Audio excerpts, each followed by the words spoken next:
Even the biggest icon in music history wasn't spared from the rumors swirling around the industry's darkest corners. Now, 50 Cent is pushing the conversation even further, claiming that powerful figures long seen as untouchable were far more connected to Sean Diddy Combs than the public ever realized.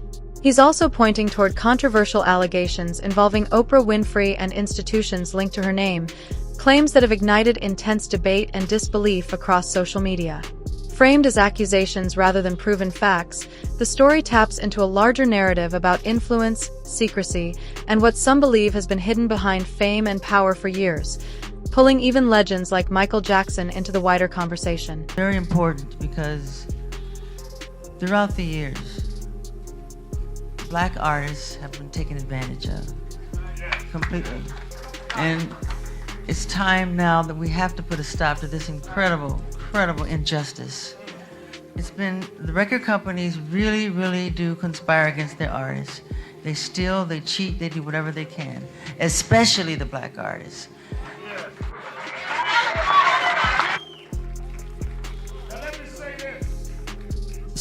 Tommy Mottola is the president of the record division. He is he's a racist, and he's very devilish. We're listening to Mike right now. Obviously, you know, this is a really sad time right now, but we're celebrating his life. Your thoughts right now on the situation and the timing of this tragedy? Yeah, I mean, you know, he just somebody that changed my life. You know what I'm saying? Somebody I'll always... At the height of his fame, Michael Jackson stood as one of the most powerful and polarizing figures in music history, admired globally, scrutinized relentlessly. Over the years, intense allegations of sexual abuse were brought against him, leading to highly publicized legal battles, including his 2005 criminal trial in which he was acquitted on all counts. Long after the courtroom verdict, public debate continued. In 2019, Oprah Winfrey hosted a televised discussion connected to the documentary Leaving Neverland, amplifying the voices of Jackson's accusers and reigniting worldwide controversy. Supporters of Jackson argue the accusations were discredited in court and view subsequent media coverage as unfair, while others believe the later testimonies warranted attention. Decades later, the intersection of fame, media influence, and unresolved public opinion continues to shape how his legacy is discussed, proving that in the world of global superstardom, narratives rarely fade quietly. When you find out the person you love is a monster, like you sharing this information with me even about Michael Jackson, like, I don't want to believe you. I want to say it's the media. I want to say Oprah. Like, I want to say all of these things. People were mad at Oprah. I'm mad at Oprah. They're mad at Oprah. Yes, because I think the young black boy who loved Michael Jackson wanted to be like, I don't want it to be true.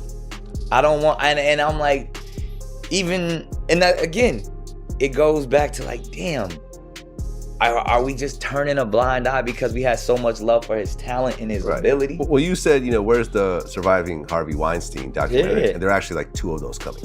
No, but in that statement, the reason why I made that, and it, like, people, like, you can read into it however you want. Over the years, moments on national television only deepened the tension surrounding Michael Jackson and Oprah Winfrey.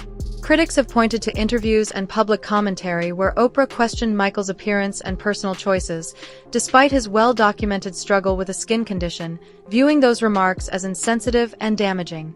To many supporters, it felt like a pattern, warm and friendly in person, yet sharply critical when the cameras were rolling. Each televised discussion seemed to reopen wounds, reinforcing the perception that Michael was repeatedly placed under a harsh spotlight rather than defended. Whether seen as tough journalism or unfair treatment, those moments became part of a much larger media narrative that followed him for the rest of his life, shaping public opinion in powerful and lasting ways. Recently, there was a story, and I know one of your attorneys held a news conference. There was a story about you wanting to have a little white boy play you in a Pepsi commercial. That is so stupid.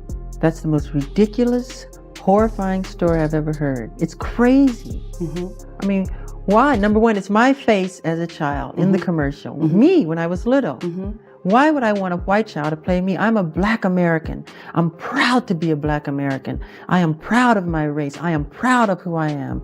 I have a lot of pride in who I am and dignity. That's like you wanting an Oriental person to play you as a child. Does that make sense? No. So please, people, stop believing these Okay, Michael, horrifying then stories. let's go Okay, number one, this is the situation. I have a skin disorder that destroys the pigmentation of the skin. It's something that I cannot help. Okay, but when people make up stories that I don't want to be who I am, it hurts me. So it is. It's a problem for me, okay? I can't control it, okay? But what about all the millions of people? Let's reverse it. Okay. What about all the millions of people who sit out in the sun to become darker, to become other than what they are? Nobody says nothing about that. So when did this start? When did the color of your skin start to change? Oh boy, sometime after Thriller. Around Off the Wall, Thriller. Sometime And what did you around think? I mean, It's in my family. My father said it's on his side. I can't control it. I don't understand. I mean, But for me, this moment transcends Michael Jackson. It is much bigger than any one person. Oprah Winfrey opened up about her decision to speak to Michael Jackson's accusers for her After Neverland special when she stopped by The Daily Show on Wednesday night. Last month, Winfrey made headlines when she sat down with Michael Jackson accusers for Oprah Winfrey Presents After Neverland, which aired on HBO following the explosive documentary about the singer titled Leaving Neverland.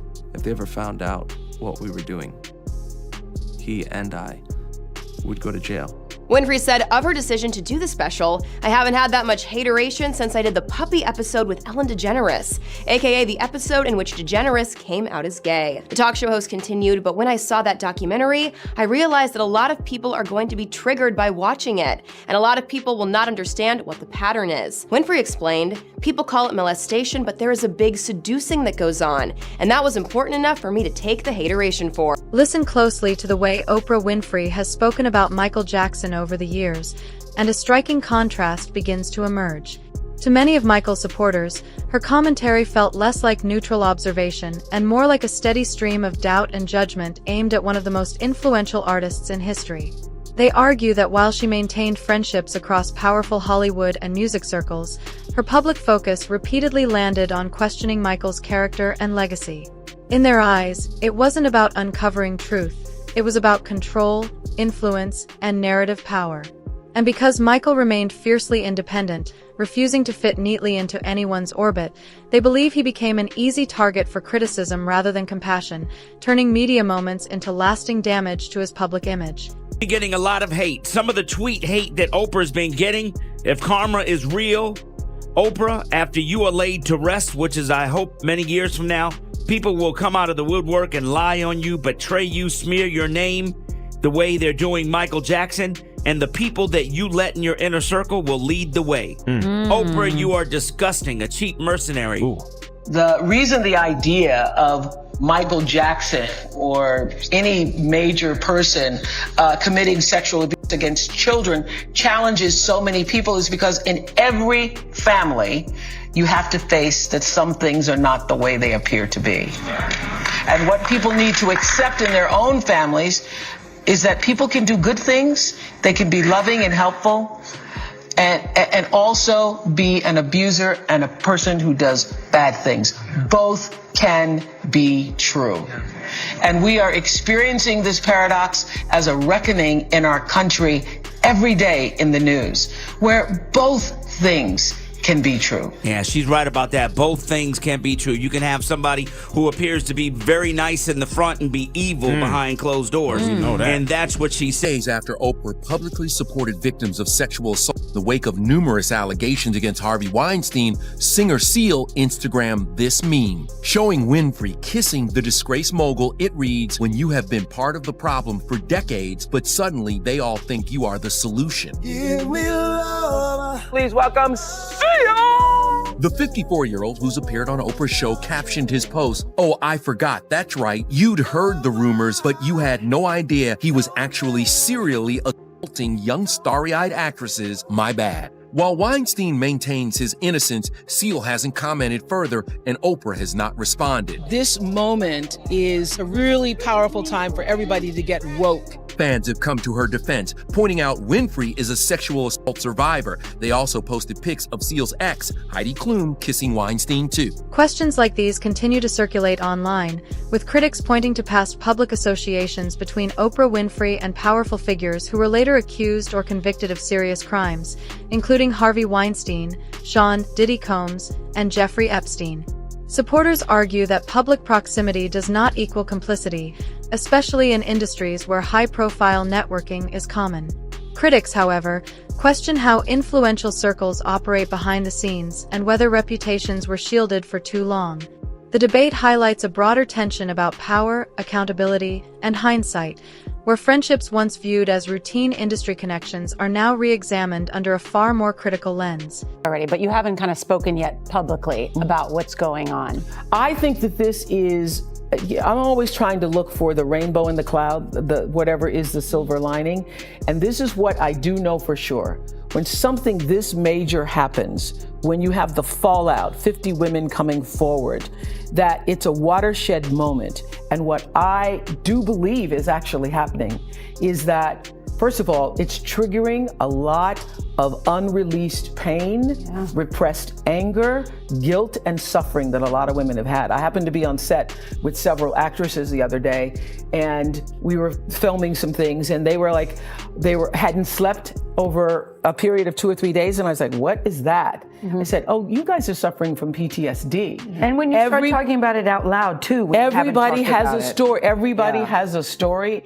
And so I think this is a watershed moment. I think this is a moment where no matter what business you work in, there have been women who not only had the disease to please, that's a part of it, but who felt that in order to keep my job, in order to keep my position, in order to keep moving forward, I've got to smile, I've got to look the other way, I got to pretend he didn't say that, I got to pretend he didn't touch me. I think those days are about to be over. Are over. And if it happens to you back in the day, you would say, sometimes you're not even aware what he just said wasn't really inappropriate. I know you've had a couple moments. Where you just think, what did he just say? Yes, I remember Gail had a moment when she came and said to me what somebody said that was so inappropriate. I was like, oh my God, you can sue over that. But no, and all I said was, what did you say? And then they repeated it. Yes. Terrible. I just sat there typing with my 20-something-year-old. You pretend you didn't hear it. Yes. You pretend it's okay. You pretend you didn't. No, it isn't. You're right, Jeff. It absolutely, you're absolutely right. But a lot of women have been silenced, and I know. But I think it's going to change. Being a victim of child sexual abuse,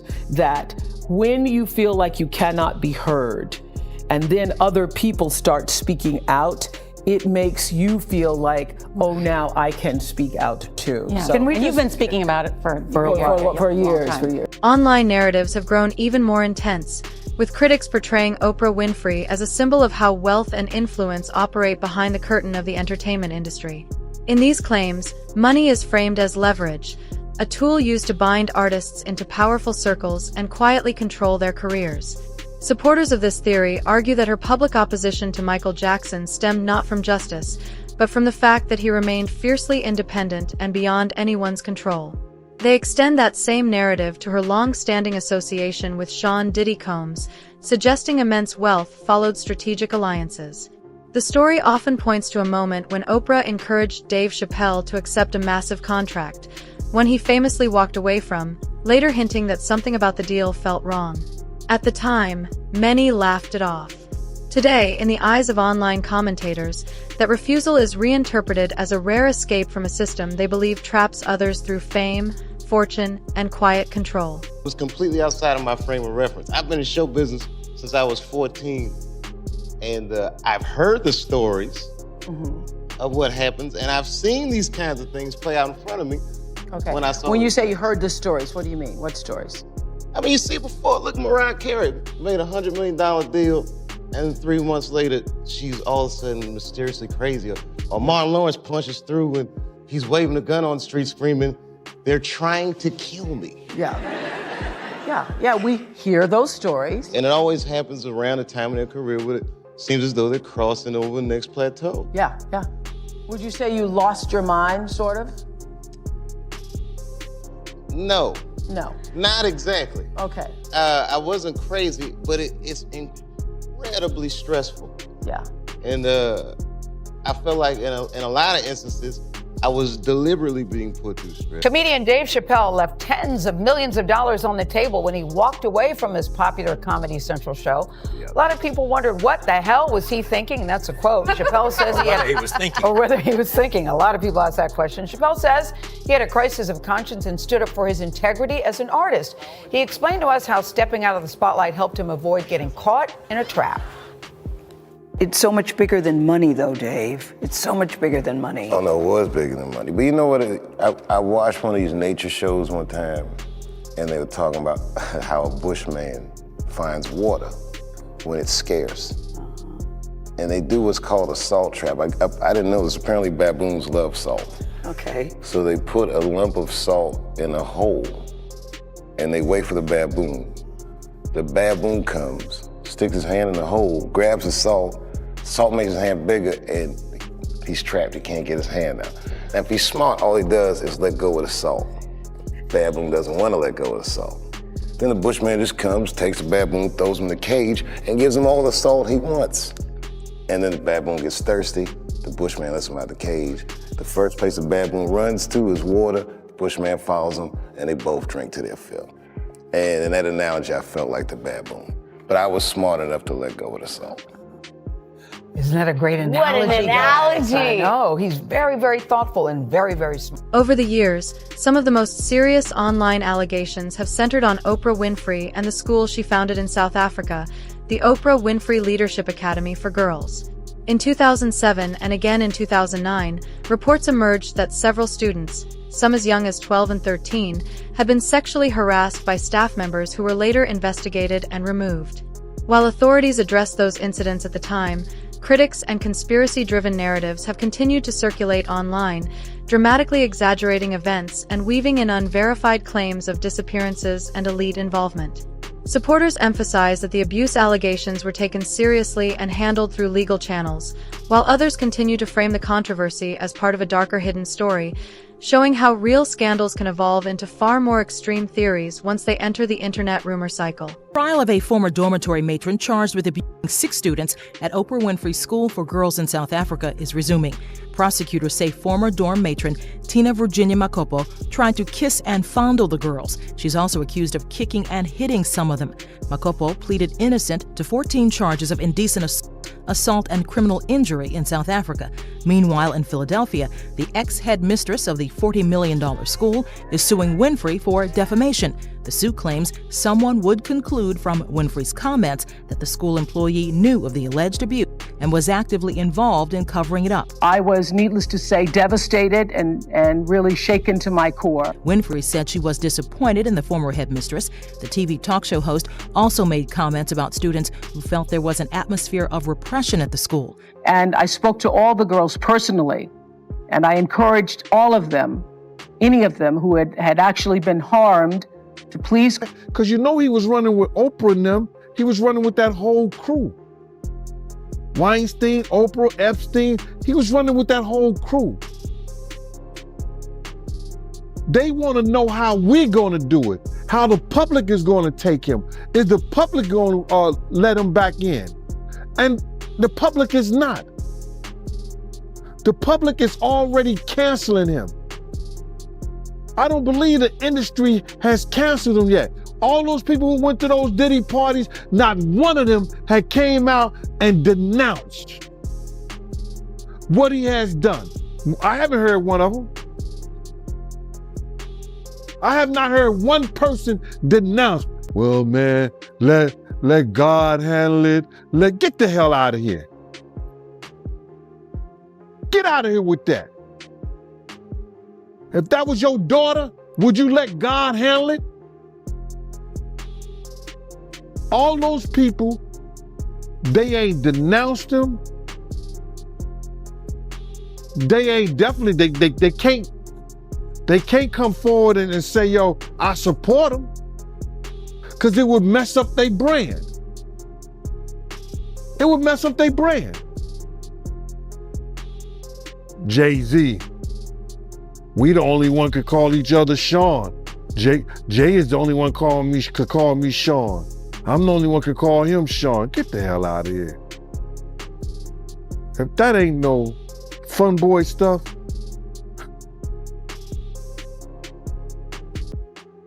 But you ain't had not one person, brother, not one person sit there, denounce what he did, or come forward and say, I support him. In the wake of mounting legal scrutiny surrounding Sean Diddy Combs, a noticeable shift has rippled through Hollywood, with high-profile figures like Tom Hanks and Will Smith publicly creating distance from his name. What sparked intense debate is that Will Smith was never cited in any of the legal filings, yet still felt compelled to issue a statement denying involvement. To many observers, that sudden clarification raised more questions than it answered, feeding broader conversations about how deeply misconduct has allegedly run behind the scenes of the entertainment industry. As public pressure grows and reputations hang in the balance, the silence and the statements are both being read as signs of a system bracing for deeper exposure. The idea that there are sexual predators in power, not just in Hollywood, but I think in all across any place there's a boss with underlings in any corporation or any industry, you have a type of sexual politics that goes on that can slide in between appropriate ethics and decorum to, inappropriate behavior to the point of harassment and sexual predatory behavior. Well, I mean, I think people understand that, but the larger question is there a culture of complicity in Hollywood where women are afraid to speak up because they'll be blacklisted, men are afraid to speak up because either they're out of the same fear or they just think, well, this is the way the system works. I think there are people that say, hey, this is how it works, pure and simple, and this is why I got into it, and this is why I have power. This is how it works, and you have to understand that. That does not carry the day. Complicity is also complicity. The people who know, well, look, this is how we do business, and that's what it's got to be done. I'm sorry it's like that. So beware. That's also present, without a doubt, but it does not carry the day. There's also people that were afraid to speak out, who were victims, that did not go forward, that signed, negotiated settlement deals of which a non-disclosure agreement was part and parcel to it. That also does not carry the day. But the world we're in right now, it's really hard for y'all to discern what's real and what's true, you know? And I've been seeing y'all memes and stuff. People be making memes. I see the memes. I see them now. Some of that stuff is funny. Some of it's funny. But I haven't addressed any of this publicly, but I just want to say this very clearly. I don't have to do with Puffy, so y'all can stop all them memes.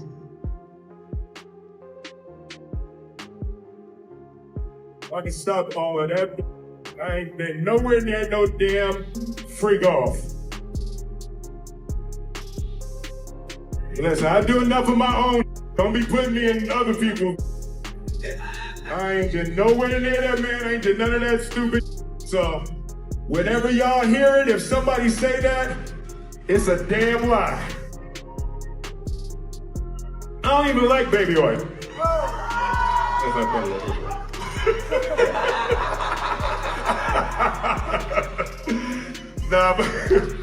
But I haven't said that publicly. I just said y'all the first time. I usually don't respond to dumb stuff because it's like people. It's so many things people say, so much stuff. But you know that one, it was your memes was doing too much. Y'all was having me mad.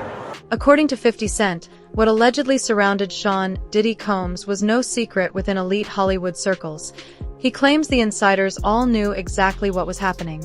In a recent appearance on the Enthusiast podcast with host Lincoln Salazar, 50 made it clear he intentionally stayed far away from Diddy's private gatherings, saying he never felt right about the environment surrounding them.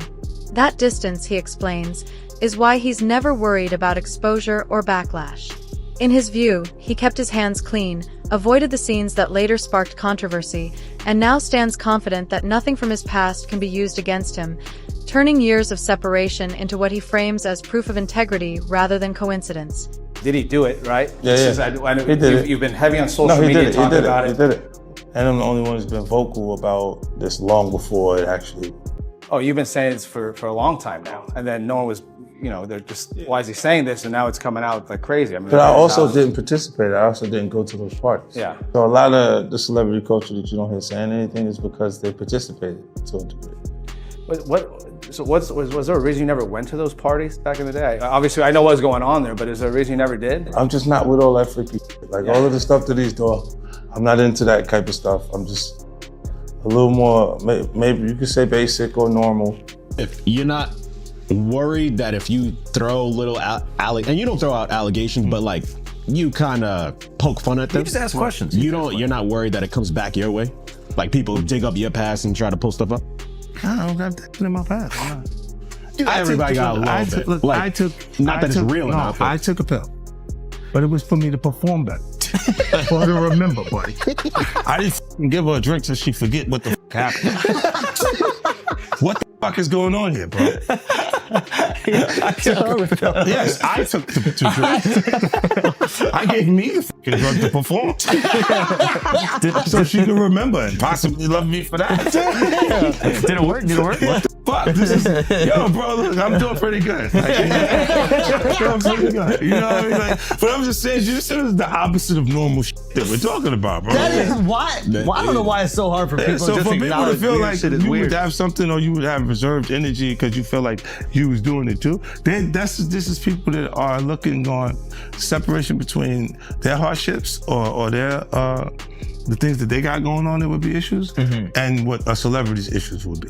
Wait, what is that? They think all celebrities are doing the same thing. Yeah. Right, and when you see, if I wasn't saying anything, guess what?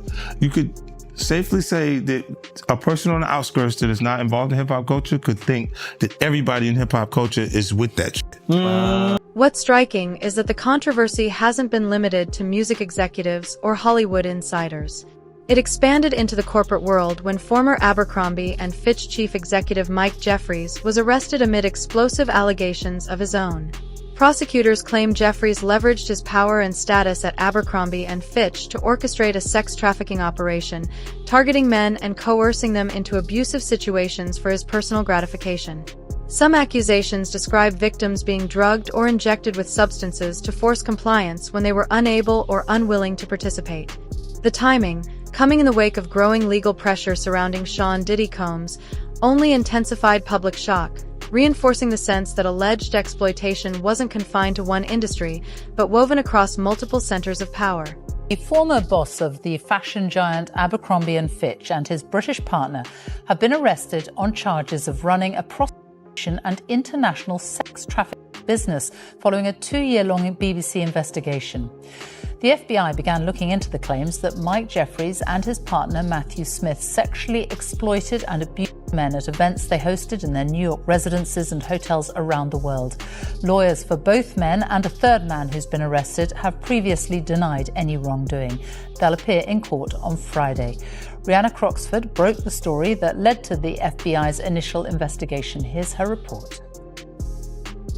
Mike Jeffries, the mogul behind a global fashion brand. His vision made billions for Abercrombie and Fitch, drawing in teenagers with provocative ads like these. He stepped down in 2014 after running the company for 2 decades.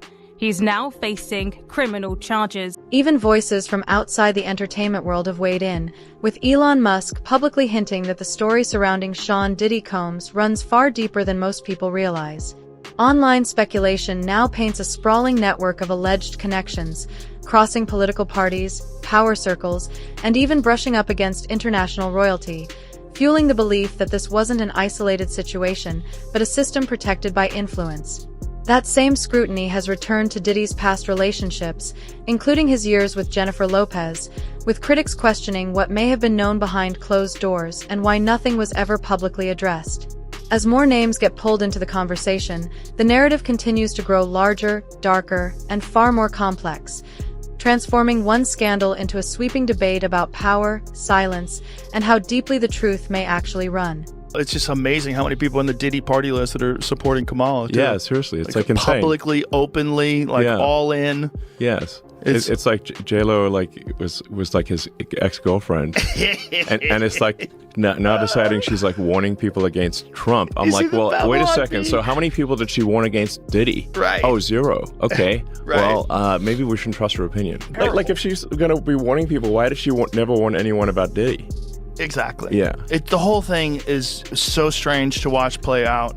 It seems like the Diddy thing was like an Epstein-type compromise deal, where he had, whether he was doing it himself, conceivably, people want to think that he's attached to some intelligence agency or something like that. I think he's a gangster who made $1 billion and knew how to control people by compromising them. That's what I think. Whether or not he had help, I don't know. Whether or not he shared some of that information with people so they knew they had compromising stuff on people, I don't know. But clearly he was doing it for his own jollies too. There was something sick about it. Yeah. I mean, but the thing is that people in the music and entertainment industry had to know that Diddy was like abusing, kids, basically. And yet they still fed him kids. And like, where's the accountability? There had to be rumors. There had to be. They had to know. Yeah. They had to know. Cat Williams is talking about it on exactly. Yeah, on that podcast. But like who's feeding him the kids? Right. Yeah. And what videos do they have of these people where they're willing to defend him? And they're willing to keep quiet about all this. Like how many people were compromised? Yeah. The whole thing is fucking crazy. Crazy. In a twist that adds even more complexity to the narrative, some accounts now suggest that Sean Diddy Combs wasn't always viewed as the powerful figure at the center of today's controversy. According to these claims, his early years in the industry were marked by alleged exploitation and mistreatment, experiences that, if true, may have shaped the person he later became. Observers who believe this version of events frame it as a tragic cycle, where past trauma is said to have carried forward into present behavior. While much of this remains in the realm of allegation rather than proven fact, it underscores a recurring theme in conversations about power in entertainment: how unchecked influence, secrecy, and unresolved abuse can echo across generations.